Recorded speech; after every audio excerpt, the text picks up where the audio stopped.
Hello, everyone. Welcome back to the third episode of Thinking Out Loud, the Chicago Thinkers podcast. And for today, we have Professor Rachel Fulton Brown. She's a historian and a medievalist here at the University of Chicago and a longtime friend of the Chicago Thinker. So we're pretty happy to have her on board today. Professor, if you want to introduce yourself. Well, you just did. I think friend of the thinker in this context is the most important, and I'm very happy to be talking with you. Oh, thank you.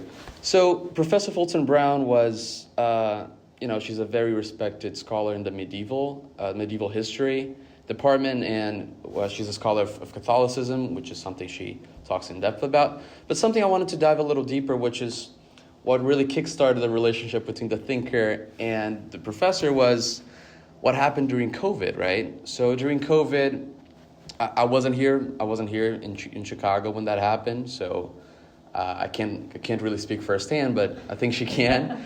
I've heard like terrible things. I've heard people ratting out on each other for not using masks, and a reporting telephone line where you can rat out on your neighbors that weren't wearing masks and stuff like that, and censoring professors and censoring the top-tier academia here in the university for arguing against the narrative of the COVID origin and the vaccines and so on. So, Professor, just for me and for the people that weren't around back then, just give us a glimpse of what happened in one of the best universities in the world in 2020 and 2021. Okay, well, thank you for having me, and thank you for, it's funny hearing you talk about how this is as if it's ancient history, because from your perspective, you weren't here, right? Yes. And from my perspective, I feel like, how was it 5 years ago? How is it actually already I know, so right? long ago? Because it feels still very. But I don't want to make you feel old, but I was a freshman in high school, and I am old now, because no, and I realized like the long version of my story arc is a decade now. It's like when I first started blogging about some stuff in 2015, and so COVID kind of came in the middle of all of this, and I feel like we're 10 years from 2015 coming out of a very great transformation. And what I'm noticing in people talking about COVID now is you want to know what happened, right? To you, it's like this moment in your lifetimes, which for me, it was like a year or two. And it's helpful for me hearing from your generation's perspective of how big of an impact it actually had, right? It's like how much of your life it took away. Yeah. From my perspective, it was very interesting because that year, 2019, 2020, I was teaching my 2 quarters of EuroCiv. I teach EuroCiv every other year, and is that on campus or? Yeah, this was on campus, and I mean, one of the things that we do in the winter version, winter quarter of EuroCiv, is look at the French Revolution and the sort of panic that arose during that time, and the terror and the way in which it goes from a claim of small transformation in 1789 to people getting their heads chopped off in 1793.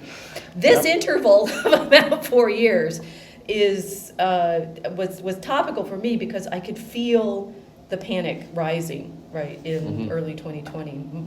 January, February 2020, we were starting to get all of the videos from China, whatever kinds of like manufactured narrative they were playing off of, and who was manufacturing it. You could tell that some kind of rhetorical monster was rising, and the thing is, I would be telling my students in EuroCiv that quarter, it's like, you guys pay attention, it's happening now. We've just been studying this with the French Revolution, with the way in which the sort of narrative builds, the way in which you get Robespierre giving speeches about how terror and virtue go together and stuff. And I'm like, you are about to witness this. Yeah. And it was going to be, and therefore, as I don't like playing prophet, because you shouldn't, right? We're not supposed to play prophets, but you can feel the sort of tension of a culture playing out in particular ways, and as a historian, it really helps to study those, right? You can feel it coming. So when in March 2020 it hit, right, not the COVID necessarily, but the fear of it. The fear of the COVID and the lockdowns and everything, I was like, yep. and it happened that spring. So they threw us all off campus, and we all had to go on Zoom, and It happened that spring. I was teaching my Tolkien course for the spring, Yeah. and that's in fact, I'd written to Evita. I've heard great things about that course. Yeah, well, I'd written to Evita in February, March 2020, right before all the COVID stuff hit. So I was already in touch with her, and I was very happy that she joined the class, right? But it was online, and of course, from my perspective, studying the fear that grows, that the ring creates, that the ring casts out everybody. One of my very first, I didn't blog a lot on Fancy Barrett Prayer about the COVID stuff particularly, but I did do a post in May 2020 that used the ring meme, that one ring to rule them all, one ring to find them, one ring to bring them all in the darkness bind them, one COVID to rule them all, right? And I knew from then that, I mean, we were in for it. It's like that COVID was basically Sauron. COVID was Sauron, and it was Okay. a kind of projection of fear that it was going to take a lot of resilience to live through and get out of. Mm-hmm. So that was, if you want to say, it's like you'll get different variants on how people felt things were going to play out when it was happening, but I claim credit for having said, here it is. Rightfully so. Here it is. We can see this coming, and we were warned. And the story that shows it most clearly is the Lord of the Rings. Yeah, and it's funny you mentioned, because I was a freshman in high school when it happened, and I remember my last day of class was March 14th in 2020. Yep. Everything shut down, and I was living in Brazil back then, and everything got shut down, and we had the first case of COVID in Brazil, I think March 10th, and it was in São Paulo. It wasn't even in my city. It was something like miles away, and the first case in my city happened, I think, March 16th or something. So by the time schools were shut down, there was not a single case in my state. And I was a freshman in high school. I was, it's a very transformative period for a 15-year-old guy, making friends and, going to parties. And we have this big tradition in Brazil where everyone throws a very big 15-year-old party. It's called the quinceañero? Basically a quinceañera, yeah. almost very similar to the Latino. That's for girls, right? Exactly, yeah. But I was invited, the guys were going to get invited too, and that's a very big celebration of going into high school, and I had maybe 2 of these parties, and everyone that graduated before me had like 20. Right. So I lost like a huge chunk of my social life through there, and I only came back to school in June of 2021 and even though it wasn't like perfect, it was wearing masks and with half the students, and the students would go back and forth. One would go in a week, one would go in another week, which was just a mess. And, I can only imagine, someone moving to Chicago, right? You get accepted into Chicago, the best university in the world, although I'm biased, but I truly think it is.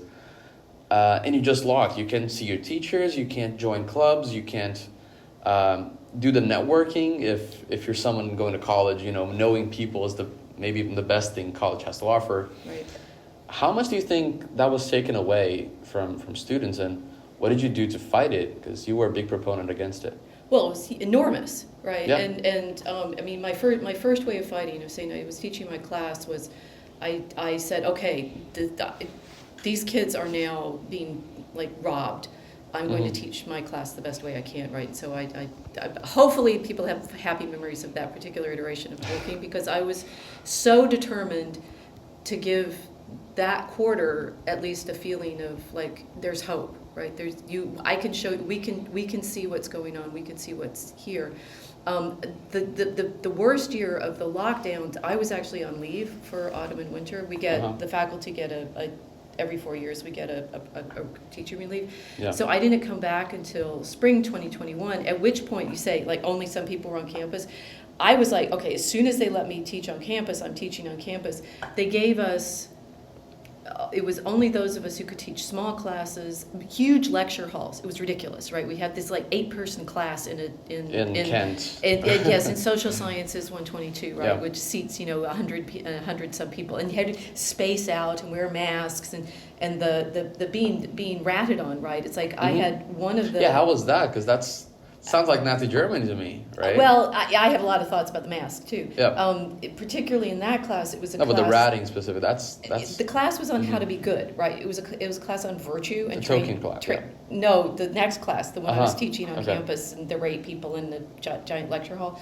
And one of the students in the class was Declan Hurley, who's another of your thinker founders.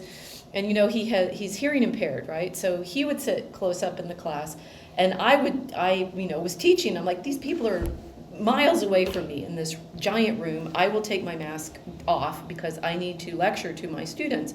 And Declan needed to be able to see me speaking because it helps with his comprehension in class. Someone in a completely empty campus, completely empty room, saw me through a door and reported me. Really? At which point I got a Zoom meeting from the dean and the lawyer on campus, Dean Boyer and Ted Stamatakos, telling me why I had to wear the mask. And I said, that's interesting, right? What was clear was the masking was, the university is not completely of its own, it's in a state in a city. Yeah. And they were going with what the state and the city had set up. So we were like, on the one hand, I was saying, this is ridiculous. You've created a non-situation. We should be pushing back on this. We're the big hospital. What are you thinking about? Why are you playing this game in the way that these government officials are? And they were saying, we have to. We're under their jurisdiction. Yeah. So it was, it was a lesson for me in the sort of legal reality of our institution, which has always been, as a medievalist, I've always been kind of interested in that because it's town versus gown from the Middle Ages, when the city government has, particular relationships with the university government, which is not identical with the city, but and you see that play out with our 2 police forces. Exactly. Too, right? Yeah. It's like we have our campus police and we have the city police and so forth. So the mask, insofar as we felt the tyranny of being told we had to wear these performative cloths, it was an education in a lot of ways. But you asked me what did it take from you all? The mask has stolen so much of people's souls. It is criminal, right? And both diabolical and criminal. And we can talk about that in more detail if you want to, but just saying, we had to fight when we were, those of us who were here on campus had to fight on this kind of like every single moment level. And the thinker covered a lot of that, like they get ratted on by being outside, having conversations with each other. Yeah. Right, or Arthur Long, being not allowed to do his football practice while he was unvaccinated. You may not want to stay on this topic forever because it can consume the entire time we have to talk. But I think it's important in the retrospect now that we don't forget what happened during this time, because the fog of forgetting is already very heavy on people, right? It's like, even for me, it's like, really, did this all happen? How long ago was it? Was it really that bad? Did I really have to stand up to my own dean over him? And what did the dean tell you? Like, when you got the call, what was the threat?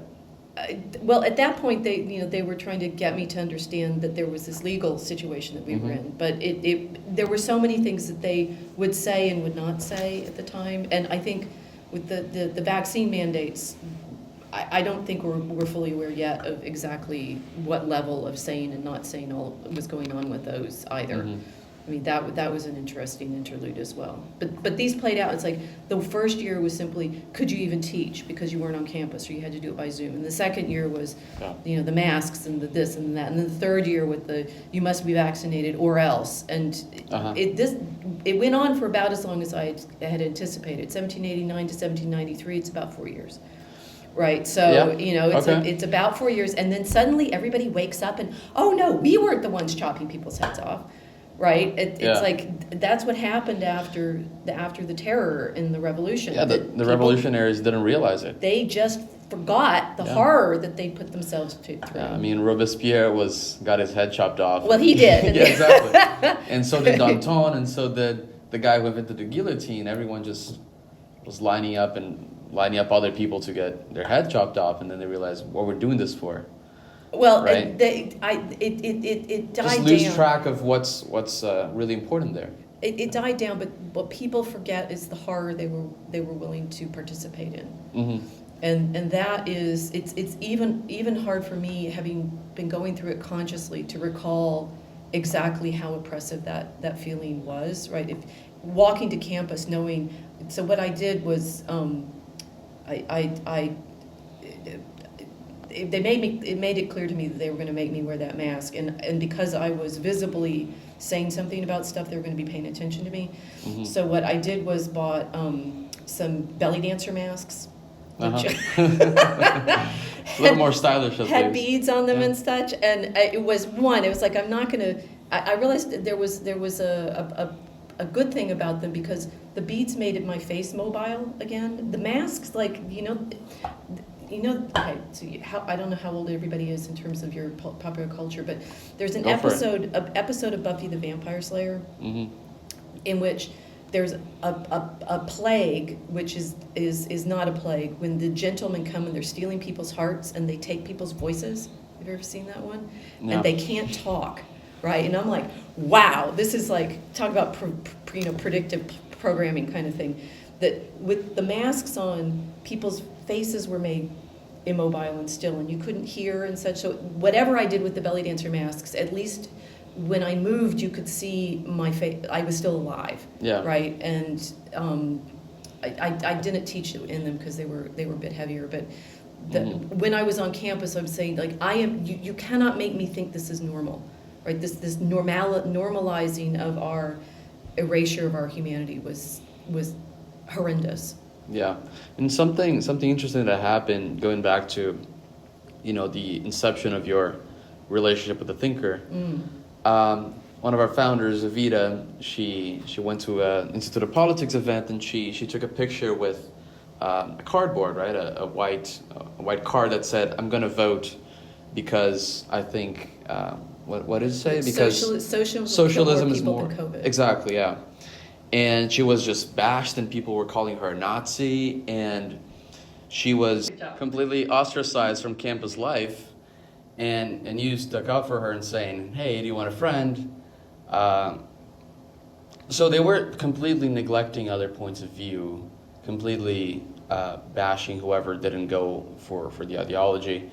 And that's happening in the university that's supposed to be the bastion of free speech, the holy land for freedom of inquiry, and the place you can tell, you can talk about whatever you want.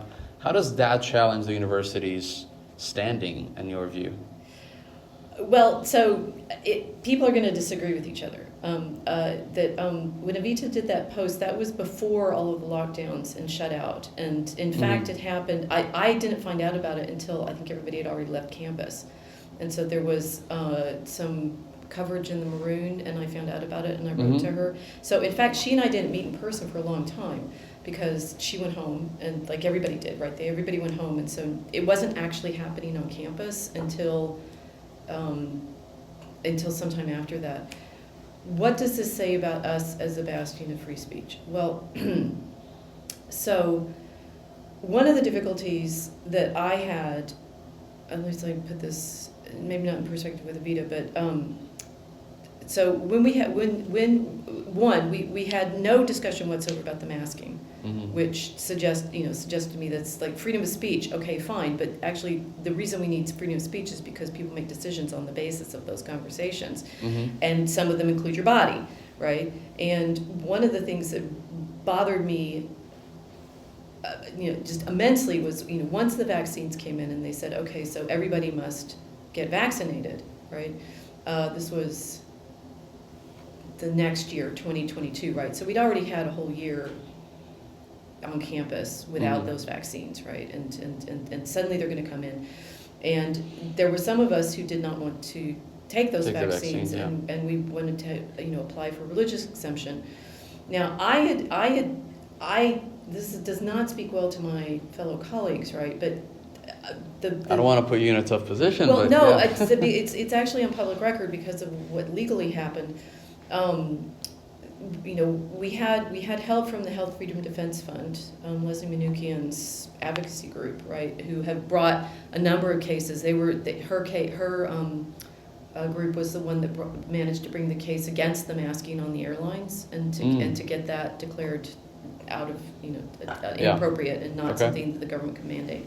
But she was an alumna from our law school, right? So was interested in what was happening at the University of Chicago. And when some of us were, it ended up with two of us, right? One me faculty member and one staff member, who were willing to file suit to make a petition for those religious exemptions, precisely because when we put in with the the usual way, like saying, no, I do not, I have religious objections to taking this vaccine, please, I want to have an exemption. The university, I'm not sure exactly how things were going in the background because we had so little communication from us, kept pushing it as if the deadline was going to happen and we were going to be fired if we didn't get it. Really? So tenure faculty. It was always very unclear, right? Uh-huh. So we filed suit with the state and were given the exemption.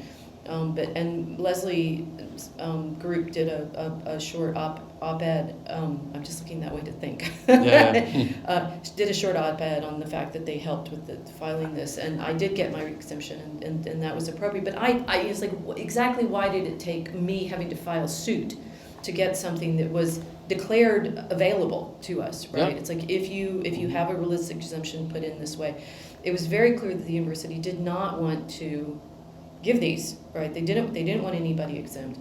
And then the next year they spent the entire year trying to make sure that we signed up to be tested, which and a lot of the communication we've seen on Twitter with me pushing, sending stuff to the administration was saying, dear Paul and Kayi, to our president and our provost, myself and the other person who had applied for this exemption, we want to talk to you. Yeah. Please let us talk to you. We have information about concerns that we have. Please let us talk to you. We never got a meeting. And in the middle of that, I did. So you had no chance to present your side. I did an open letter that Brownstone Institute republished as a little thing, right? Which was on my blog saying, Paul, Kayi, please, just acknowledge that all of these things are there, that some of us signed the Great Barrington Declaration. Now, ironically now, Ray Bhattacharya, who one of the co-authors of the Great Barrington Declaration, is now head of the NIH. Exactly, yeah. Right? A few of us signed that, I did, right? The university did grant some of us religious exemptions, just acknowledge it. And there was another point that I made, but it was like saying, why can't we even talk about this? We have no conversation. We had never at any point on campus conversation about how it all went through. So I'd say, what conversation, right? I was able to make my petition, and I, made my case publicly, and we had these conversations, but we did, and that's why the next year, after I had my prayer group with Chris and some of the others, Chad and Tyler, with the Thinker people, we did the COVID, academia's COVID failures, precisely because where was the conversation? Where was the conversation, even on our campus, in the moment when people were being forced to do things medically without any discussion? Yeah. So if we have freedom of speech, it needs to be with the recognition that the point of it is it needs to be, we make decisions on the basis of this speech. Yeah. Yeah, freedom of speech couldn't be, it can't be something that's arbitrary. Either you have complete freedom and disagree and be able to disagree on everything, or you can't claim to have freedom of speech at all. Well, but there's another point there, saying that freedom of speech is so that policy decisions can be made on the basis of actual discussion. These policy decisions were not made on the basis of any discussion. And, from the beginning, where was the conversation? Now, we did have that conference on campus, and we brought Dr. Bhattacharya, we had Scott Atlas, we had Todd Zawicki. I'm going to forget people that were there. It was an excellent. RFK Jr. sent out a video. He sent out a video. Vivek Ramaswamy came and talked. So we had the conversation. After the fact. After the fact, and within the conversation, the people in the university weren't part of it, right? I don't think Olivia Santos or the president came to the No, event. they didn't or come to the event. or or wanted to, or were open to speaking to you when you were emailing them and trying to communicate. I just think it's a shame that you had to to use a formal petition to have your right to exercise that right you were given, right? Well, I mean, the suit is technically, we filed lawsuit Yes. to make, the request, Yeah, right? even worse. And I think this now, of course, based on the things that are coming out now through the NIH, through the CDC, through the what are the other government bodies, HHS, right? Through all of these bodies now recognizing we were right to have these concerns. We were right to be protesting against the use of a vaccine that had not gone through proper testing. We were right to be worried about vaccination as such. I mean, all of these things ought to have been allowed as questions because, in fact, they are in question now. And so, in retrospect, everyone wants to have been championing Galileo, but in fact, they're often the ones that are most unwilling to have the conversation. Mm-hmm. Yeah, exactly. And, I think it's interesting that we started with the COVID, but something else I wanted to ask you about, and given your speciality in medieval studies and with an emphasis in Catholicism, I think COVID brought a lot of young men and, the Gen Z generation back to church, And recently we've seen polls, we've seen some research coming out with saying that Gen Z has made the biggest shift towards conservatism and towards Catholicism in decades. And I wanted to know how much do you think COVID was a part in that, and if not COVID, what was the big thing? Well, it's interesting that you point to COVID. I mean, one, I think you have seen how the earthly authorities lie in such a terrifying way, right? And that there is, what I would say, hopefully, is you recognize fighting back against this is a spiritual struggle, and it's not something that you can do simply on the basis of secular claims of agency or authority. It's got to be, it's in a spiritual reality. I would say, again, just my own experience, I'd been received into the church in 2017. I've only been Catholic for 8 years now. Okay. But I grew up Christian, but Protestant, right? Yeah. And I'd been Episcopalian for many years, and then I'd been received into the church early. I was very happy that I was there when COVID hit, because I'd spent the lockdown time watching the live streams from St. John Cantius. They upped their tech during the time too, right? They did. So they really upped their tech. They'd always been doing the Latin liturgy and doing the arts and everything, but they said, okay, we're going to stream, and we have community, we can serve here. And I think that when you have all of the busyness of regular life taken away, and you get to concentrate on your prayer life, this was an interesting moment. Okay. But for me, I think, and this I know this with Avita and with the ones that I do with the prayer group, you realized, and we started the prayer group in 2022 specifically because we said, okay, we are the ones that have been given a religious exemption against the vaccine mandate. We will now then stand as the control group Yeah. for those who were vaccinated, right? Because it's like this is our role here in this situation, and we need to pray for wisdom so that we don't get caught up in. For one thing, I think the French Revolution demonstrates the real danger in these kinds of situations is you end up in revenge cycles.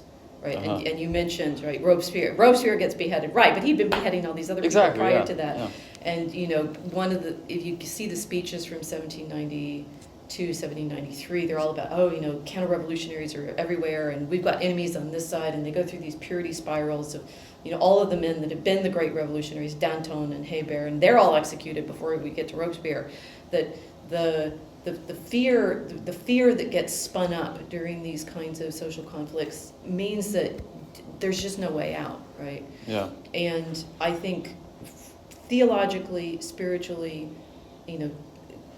socially, Christ is the only way out, because he's the one that stands there and says, you must stop these revenge cycles, right? And he says this from the cross, Father, forgive them, they know not what they do.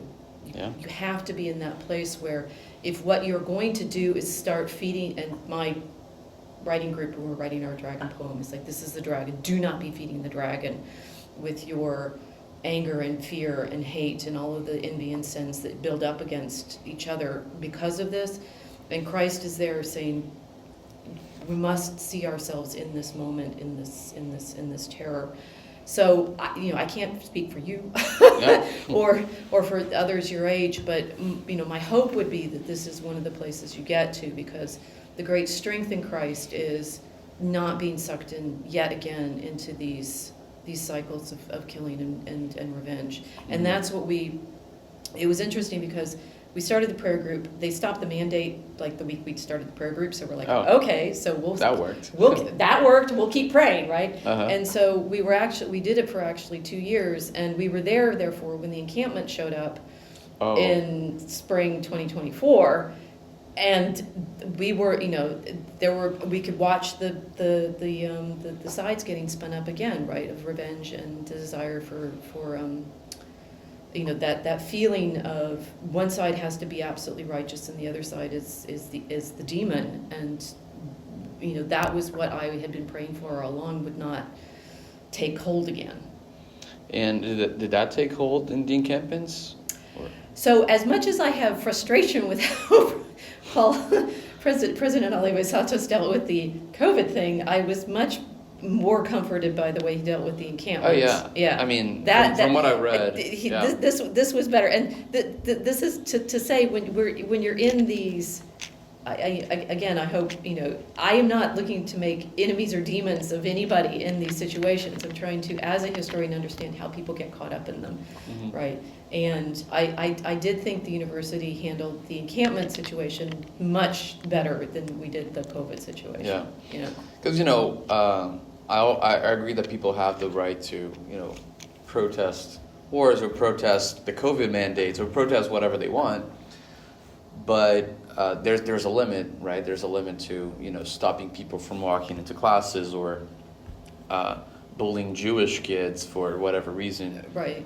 So yeah, I agree with Livisato's stance. He let the protest go and gave a fair warning, saying, hey, if you push forward, I'm gonna shut you down, and that's what it did, right?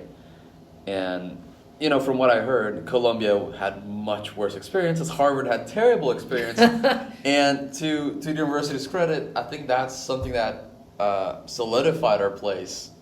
The encampment solidified our place as a place of freedom of speech, right?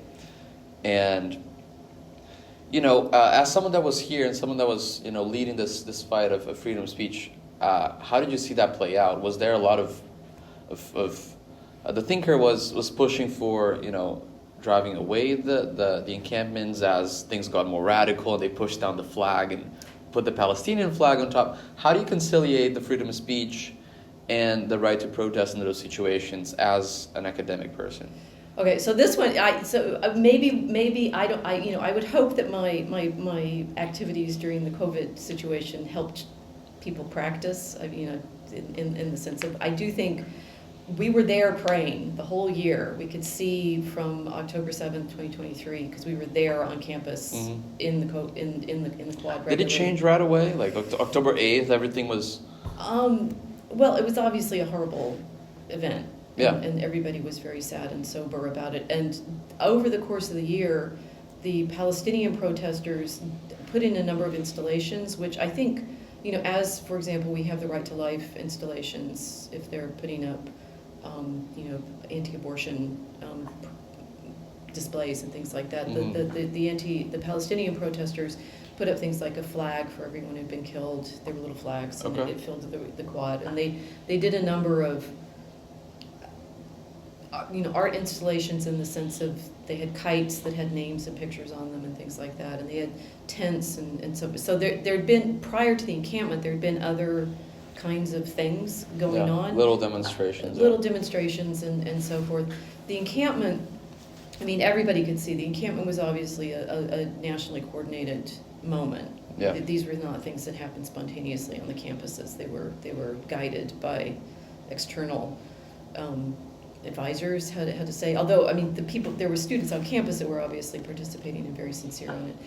What I saw, on both sides were people that had reasons to be upset. And I think sincere and honest reasons to be upset. And unfortunately, what happened, as usual in these situations where you end up spinning up demons on both sides, is nobody hurt each other. Yeah. And when we prayed, that our encampment was only up for a week. We had our prayer group as usual on the Friday. At that point, Declan showed up and was saying, "The flag is down, the flag is down." Wow. And we noticed it, and we said, "Okay, that's interesting." Later that day, we had the sort of Arthur with the flag and the other guys marching up to put the flag back. And that, I think what that actually showed was there was more than two sides. The dragon likes two-sided things, right? Because you create two teams, get them yelling at each other, fight, right? There was actually a third reality in this situation, is that we are supposed to live under the United States flag. We are supposed to live under the law of our nation, not the law of Israel, not the law of Palestine. This is the United States of America. Insofar as these people are protesting about those countries, it should still be under our flag. And so I thought it was a very interesting protest on the students' part, who wanted to put our flag back up on our flagpole, which is a claim of sovereignty. Under whose law do we live? And we did another little, after the camp was taken down on Tuesday, we had a small group of us met under the flagpole to sort of pray about what we learned in that moment, and saying, in fact, our flag matters, because it is the flag of the claim that we are going to be governed by a legal system, and not let this turn into simply which side can hurt most people. Yeah. So you keep turning back to the prayer group, and obviously that was something that was really important to you and every student that was, fighting for the freedom of speech here in Chicago. So going back a little more towards the religion part and the Catholicism part that you study so much. So Catholicism was the bedrock that Western society flourished upon, right? And for the past few decades, the amount of people that go to church has been declined. The amount of people that consider themselves religious has been drastically declined, and the amount of people that consider themselves agnostic or non-believers has skyrocketed, right? How do you see that religion, and now going back to the Gen Zers going more towards religion? How do you see that shaping the bedrock of society, and how do you see that going forward now that we're going back to our roots? Okay, so usually, unfortunately, if you ask me a question, you get turtles all the way down, which is it's fun. The history problem. It's like there's one turtle and it's standing on another turtle and it's standing on another turtle, and you that's why we're here. Come on. You invoke the past, right? Okay, so turtles all the way down. One of the major and important turtles is the Reformation. Yeah. And the English response to the Reformation, specifically looting all the property of the monasteries, which, if you realize, when we were a prayer group, the monasteries give a society, an institution of people who are focused on, in the Anglo-Saxon period, they talked about fighting the demons, right? So, it's like in the Psalms, you're fighting the demons. You're an actual institution that's grounded in spiritual strengthening, right? But with the recognition that the reason the people are in the monastery is they're training themselves in virtue, right? So when I say that one of the classes that I was teaching in the course of all of this was how to be good, right? Training in virtue is a real thing, right? We need it. Human beings, my dog needs training, right? But what does that mean, training in good, in practical terms? In practical terms, it means putting yourself in the situations where you're tested, right? And it means putting yourself in situations where you are, it depends on how far you go. If you're St. Anthony, you go out in the desert and bury yourself in a cave for 20 years and the devil comes and tempts you, right? But you recognize yourself as, needing practice in dealing with temptation, with emotional responses and such. And my actual own my personal training in virtue, in a practical sense, is I'm a fencer. I like a competitive athletic fencer. So okay. yes. Sure. I'll have you know that I qualified for the World Veteran team this year. You did? Right? Yes, I'm in the 60-69 women's foil. Okay. Yeah, I'll be sure to be watching that. And that's a good metaphor. It's like chivalry and things like that. It's a good metaphor for training yourself under stressful situations of people yelling at you, or in the sport context, someone else coming at you with a sword. But you find out that most of what's going on in your reactions are your own emotional weaknesses, right?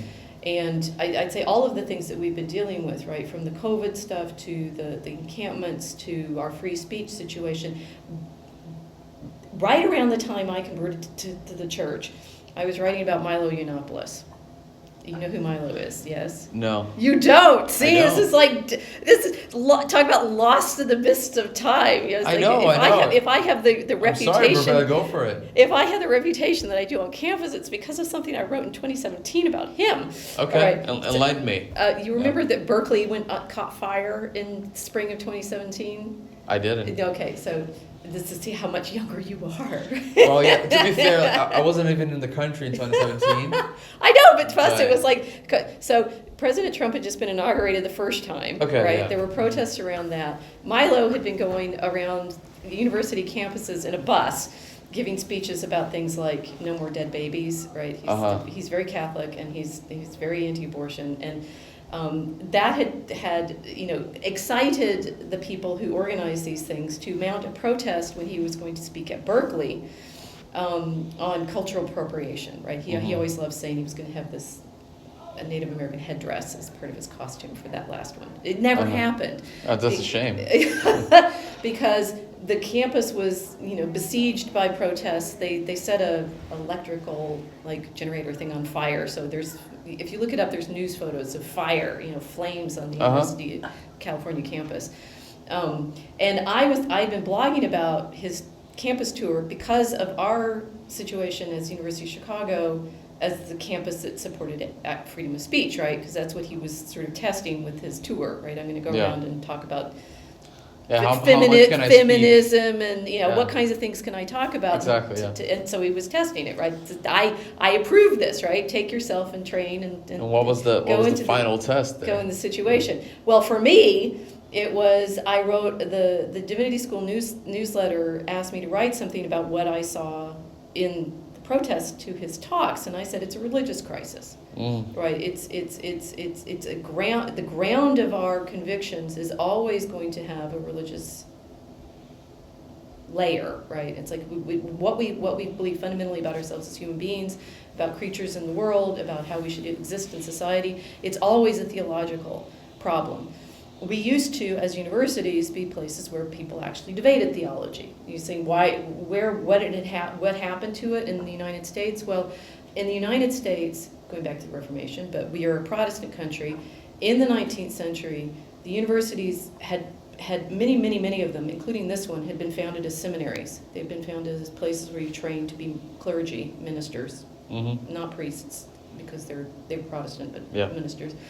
And the universities like Harvard and Yale and Princeton, Harvard was Congregationalist, whatever Yale was, I can't remember. Princeton had originally been Presbyterian.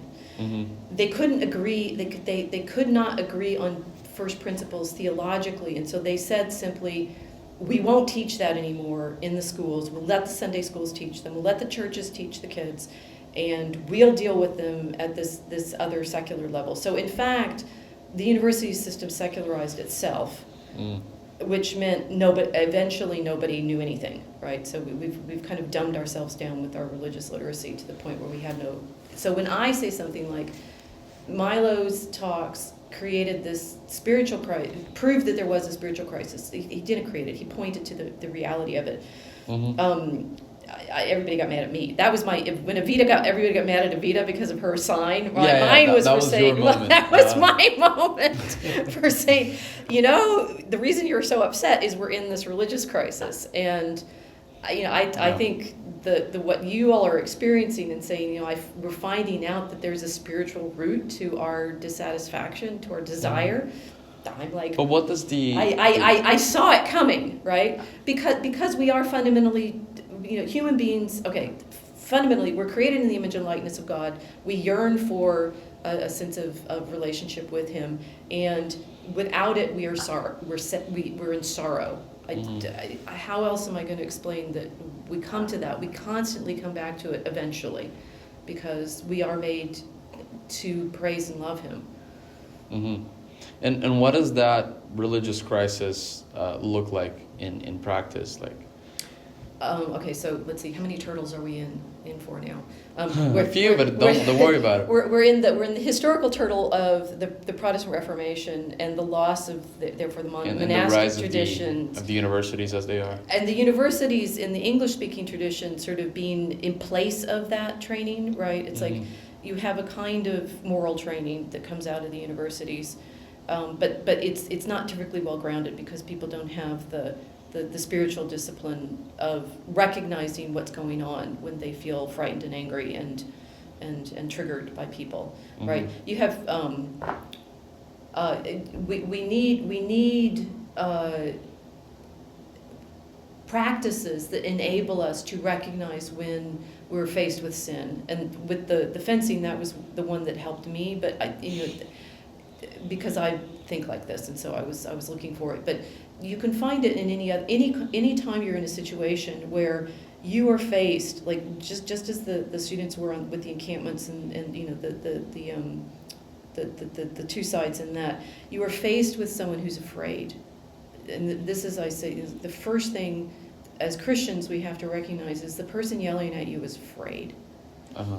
They're terrified out of their wits because to them you could, I don't know what you are, right? But they're projecting all of the things that they can't wrestle with on their own onto you. That's why this is actually the best defense that we have, because it means that you're able to walk into that situation and not make it worse, right? As Christians, we have to be able to walk into these situations where people are frightened and hear them and then not give way, right? Which is always the problem, which, modern secular culture doesn't know how to deal with any of this.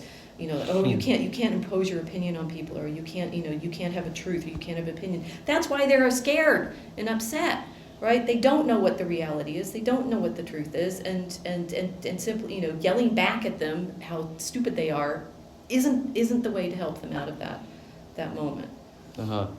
So as we move into the future, and assuming that Gen Z keeps on that path of being more conservative and being more Catholic, do you think we're slipping away from this crisis, or do you think we're still trapped into it? Well, my kingdom is not of this world, says our Lord, so we don't get to not have it, right? It's going to change with the moment, right? It's like and this is what studying. So I've given you a lot of historical examples. I mean, this is why it's interesting that COVID hit while I was teaching EuroCiv, because I'm hoping my class felt, like able to deal with this situation, recognizing, humanity goes through these, not cycles in the sense of like we can be predictive, but they're generational cycles of response to situations. Yeah. And most generational cycles are about 80 years. Right, from war to war, right? Yeah. And you could do this with like the Crusades. The first Crusade is successful in 1096, 1098. By 1204, things have completely changed. By 1300, they're different yet again. And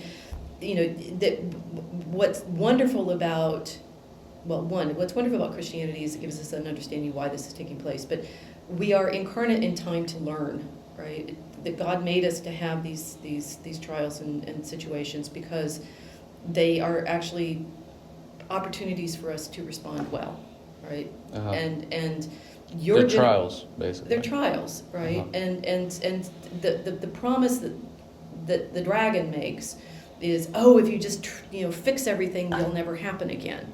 Well, no, right? There's no utopia. There's no one weird trick that is finally going to solve all of these situations, right? We are not in this world. Not in this world. We are incarnate in time to go through these lessons and to help each other grow in love and strength in our relationship with God, rather than thinking mechanically, instrumentally, as we've been inclined to in the Anglophone enlightened tradition for centuries now. If we can just get everything absolutely right, none of these bad things will happen again. Well, that's foolish, right? So one might say we're wrapping up a crisis and we're starting a new cycle. Probably. Okay. Yeah. That's more soothing, I guess. This is what I tell my prayer group guys. It's like, remember this, because it's going to hit again, right? Yeah, when you guys are in your 50s. Yeah, there's no way of avoiding that. There's no way of avoiding it, right? And there's psychological and interesting, like, generational reasons for it. We get children. Mm-hmm. You guys have new knowledge. You didn't know who Milo was, for goodness sake, right? Yeah. So, why have... I don't know why you guys are being drawn back to the faith. I'm delighted and over the moon that we have Pope Leo now, right? Who's somehow both North American and South American at the same time. Yeah, how perfect right? is that? From right? Chicago. From Chicago and Peru, right? It's like this is absolutely brilliant. It will happen again. We will, and just like in Lord of the Rings, the ring is destroyed. It goes away for a moment, but it's not like it's gone. It's not like that temptation is still going to be with us, because we are still we still have the same temptations that we did before. Yeah. I have a couple of questions here for you before you wrap up in a few minutes. And the first one is still on the topic of religion, is what happens when we try to change the past, right? Because what I've talked to a couple historians that I've met in the past few years is that whatever the narrative of today is, the narrative of the past is going to change, even though the past is solidified, right? So I think an example that talks about Catholicism and Christianity that has been flip-flopped over the years is the Crusades, right? Mm-hmm. So the Crusades today are portrayed as, oh my God, look at how terrible the Christians were. They just slaughtered every Muslim and they fought for Jerusalem. And we completely forget that the Muslims conquered half of Europe by, starting in the 1700s and until the Reconquista in the 1400s, so for 700 years. And the Crusades was basically a knee-jerk reaction to that. Not basically, but it wasn't unprovoked, put it that way. And what I could be completely wrong. You can feel free to disagree. I'm counting turtles. Yeah, no, but what I seem to understand is that they weren't seen as a bad thing back then, and for centuries after they happened. And as Reformation came, and as even more recently in the past decades or so, the Crusades and such moments where Christians resort to violence were pointed out as a scapegoat to why religion is bad. Oh, yeah. Right? Yeah. So what happens to that structure that society was, the bedrock that society was built upon, which is Catholicism, and what happens with these super cycles of 80, 100 years, when the bedrock of the cycle itself keeps changing? It's a mouthful of a question, but just keep your turtles. Keep your turtles, guys. Line up. Yeah. Keep your turtles there. It's a useful image, because you realize there's the propensity is always to make before or after narratives, right? It's like before and now, and in fact there's usually like 18 turtles, a turtle per interval. Yeah. So which one am I going to tell you about? You can add another turtle with the French Revolution there. Oh no. So most of our current turtles start with the 19th century. Although there's a big turtle. Okay, there's a big turtle in the way, which is the East India Company, which is a company that's founded in 1600.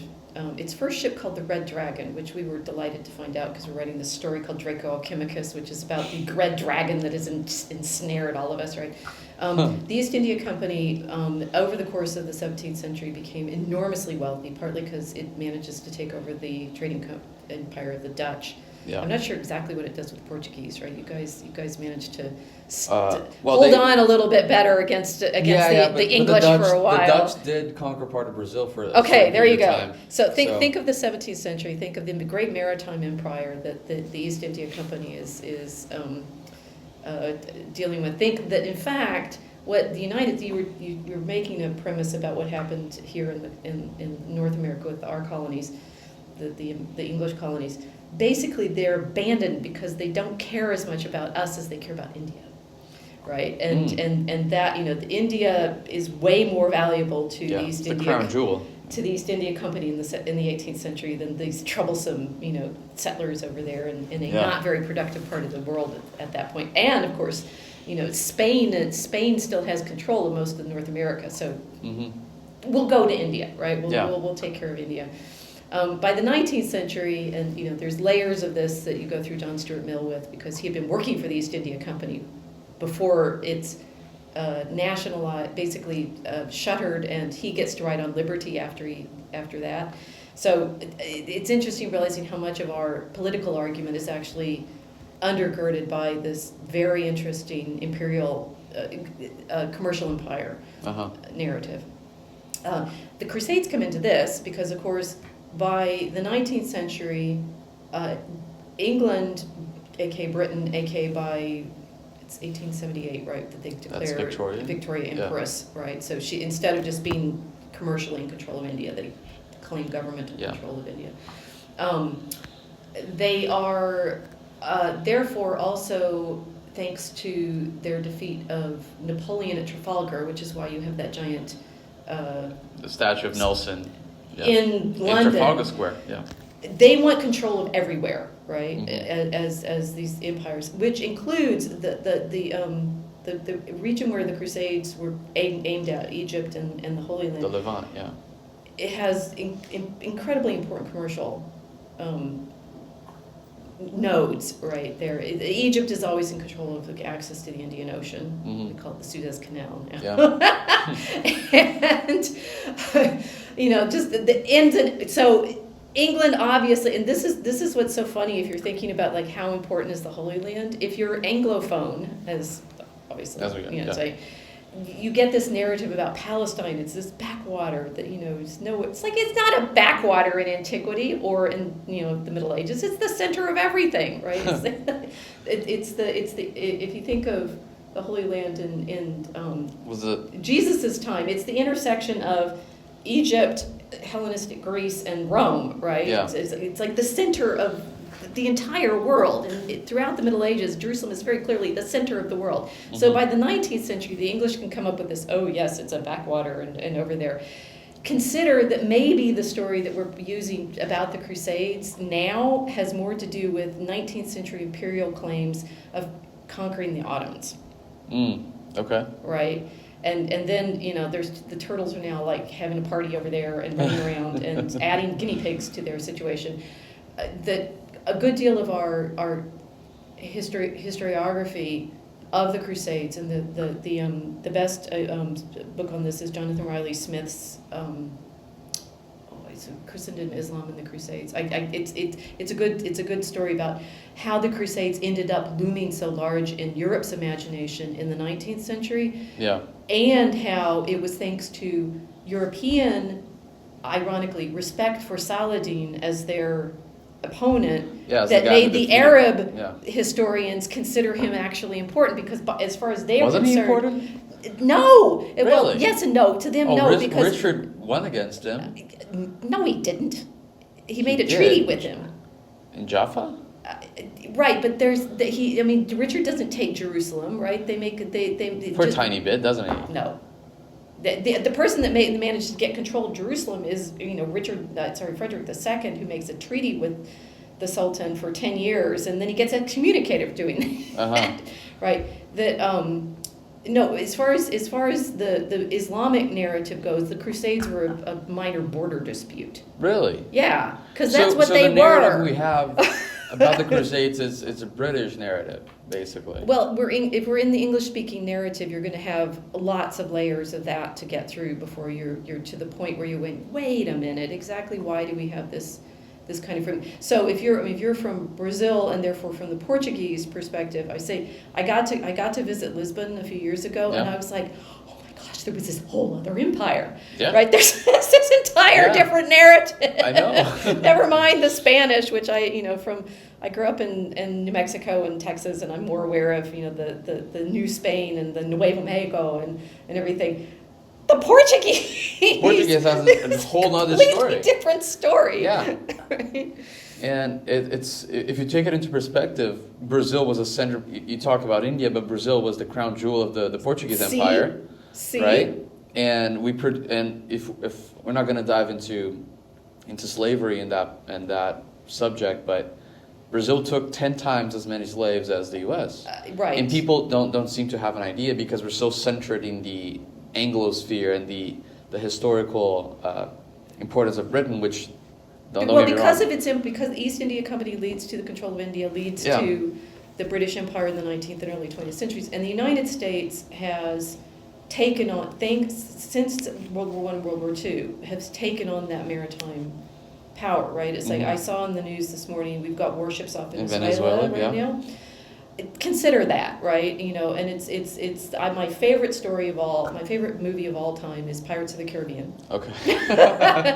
because whoever guys that wrote that, geniuses, right? They got the point of the East India Company and the control that corporation held over the world up to this moment when the United States of America, consider whose flag we live under, right? Mm-hmm.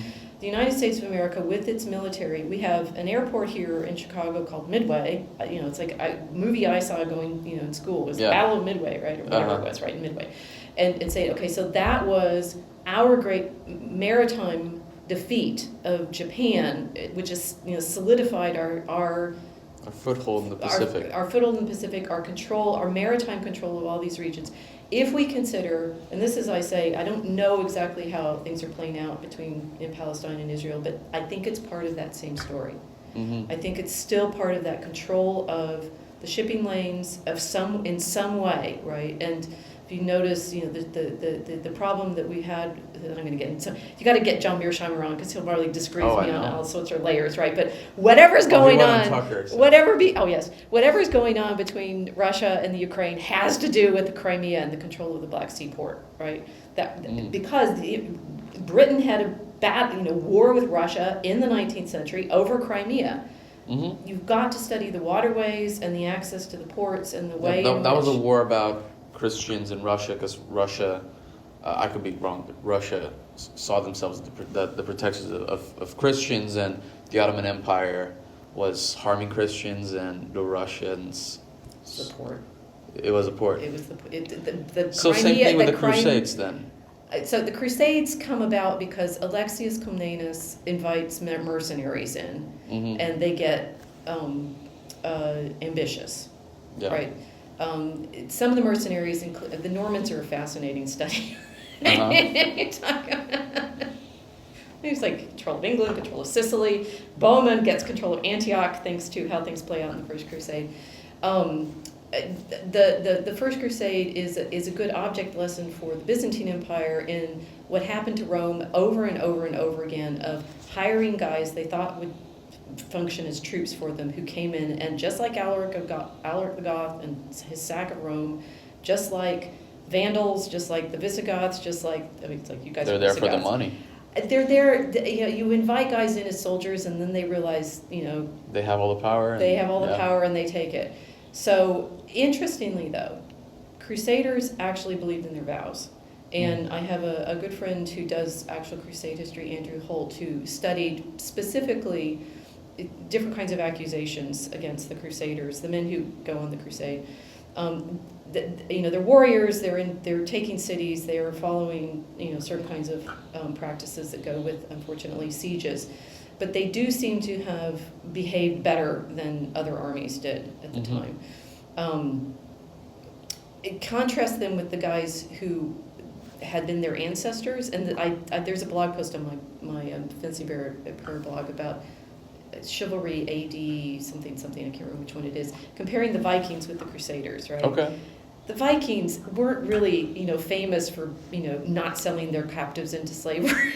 That's what they were doing. They were slave traders, and they were perfectly willing to, sack and loot. And then they magically turn into, Normans and Christians and are Crusaders, right?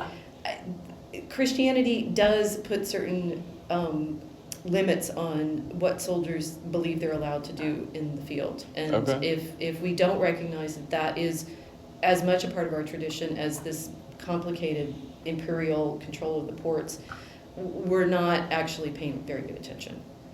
Right. So I think again. So even though Christianity is the solid base behind these actions, there's also another reason going on there.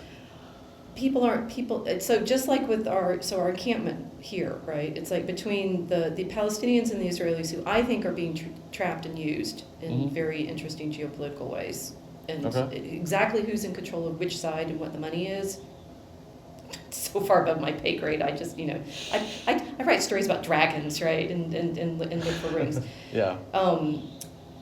It matters that we actually have a standard by which we say this is wrong, right? And we do say what happened on October 7th, 2023 is wrong. We do say that what's going on in children and aid workers and trapped in Gaza and women being trapped in Gaza. We have a standard by which we say those things are wrong, and the only reason we have that standard is Christ. Yeah. So, final question to wrap up here. Going back to what you're saying, we have this standard, and this is so important. What is the thing, if you were to bring back from the medieval times and the apex of Christianity as the hegemon of power in the West, what is a tradition, what is a belief that you think was lost through time into today that you think should be more prevalent, that we should bring back? Saying the Psalms. That's what I had in my prayer. Just simple. That is what trained the soul in the medieval tradition, and it's what the monasteries were founded on. Right? They were founded as places where the monks, sing the full cycle of the Psalms. They show you yourself as a sinner, right? The Psalms have. I did a whole course on the Psalms for the graduates, so you guys can look at my syllabus if you want. But the Psalms are what give us the sovereign who's accountable to God. Because David, I think there's a show right now, and the young man who's playing David just converted to Catholicism. Yeah, there's a anyway. I gotta watch that one. Yeah. I need to too. I've just been seeing Yeah. He converted to Catholicism. It's like right move, right? Because David, as the traditional author of the Psalms, but there's a series of Psalms that are penitential, and what's very important for the tradition of rulership in the Christian tradition is the king says these Psalms. The king has to recognize himself as a sinner, right? That's fundamental and primary. That the Psalms are songs of praise to God as creator, and so if you're saying the monastic hours, the little office of the Virgin is a nice place to start with this, right? But you're saying lauds, you're praising the creator every morning, right? For all of the creatures of the world, the dragons included, and turtles probably. And the sun and the moon and the weather and all the people of all ages, we are in relationship with God, and that the practice that created Western civilization was this the thing is the monasteries trained everybody else to want it. That we care about literacy is in order to pray the Psalms. Yeah. That we have cities grounded in with cathedrals, were places where people sang the Psalms and sang the praises. The one thing that you can do, and that's why for my prayer group, what we did was we did a little variant on one of the little hours of the office, simply singing the Psalms, and you're singing in praise of our Creator and praying for wisdom, but with the recognition that, you know, in that relationship you are, as nobody's exempt from it, right? The king has to recognize his own sinfulness as well as being lifted up in our praise. Yeah. So that's the one thing I would suggest. That sounds easy enough. Yeah. Well, thank you very much for coming in, Professor. Appreciate your time. Appreciate the conversation. And for the viewers out there, we'll be back soon with you guys. Thank you for coming here.